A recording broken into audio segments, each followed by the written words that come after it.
It has been an interesting few weeks in Ontario politics, with an election a little more than 2 months away. The provincial Conservatives, of course, have a new leader, and Premier Wynne prorogued the legislature, and there's a new budget soon to be unveiled. We are joined now by Andrea Horwath. She's the leader of the Ontario NDP. Thanks for being here this morning. My pleasure. All right, you triggered the last election, which saw your party lose the balance of power. You gained a lot of criticism for leaving traditional NDP roots in that campaign. So what lessons did you learn, and what's different this time around? Well, I mean, I think first and foremost, the big difference is that people are done with Kathleen Wynne and the Liberals. Over 80% of Ontarians say they want a change in government. So as we enter this campaign, what we're offering people is change for the better. I mean, we don't have to go between bad and worse, between Conservatives and Liberals, between Wynne and Ford. We can actually have a government and a premier in this province that's focused all the time on the needs of Ontarians. I want to talk about some of the plans that you've recently spoke about. Most recently, that's your dental care plan, $1.2 billion. How are you going to pay for that? Well, we have a very well-costed plan. It's going to be out in a couple weeks' time, our platform.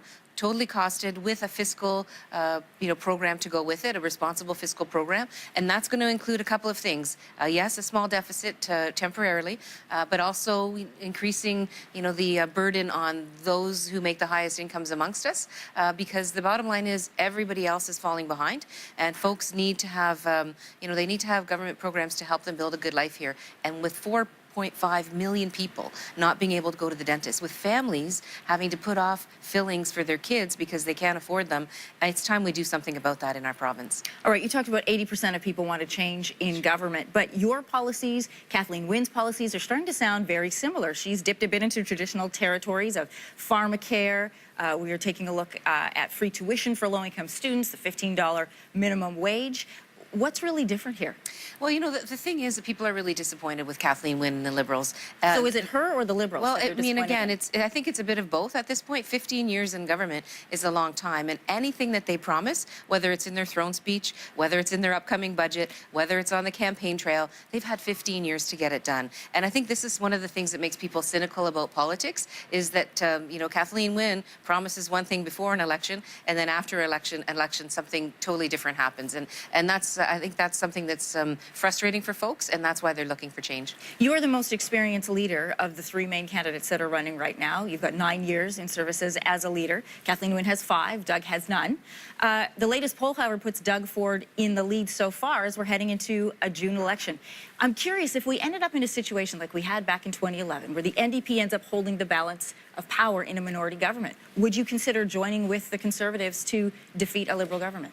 Well, I'm going to wait to see what the people decide on June 7th, but what I can tell you is for a long time, people have been led to believe that they have to settle in Ontario, settle for Conservatives or Liberals, and what I'm saying is it's time to do something completely different in Ontario. It's time to put our province on a different track, one that, as I said, puts the people of our province at the heart of every government decision, and that's what New Democrats stand for. So something that I know you like to do, I like to do as well, is go to coffee shops, listen to the conversations that, regular people are having about politics.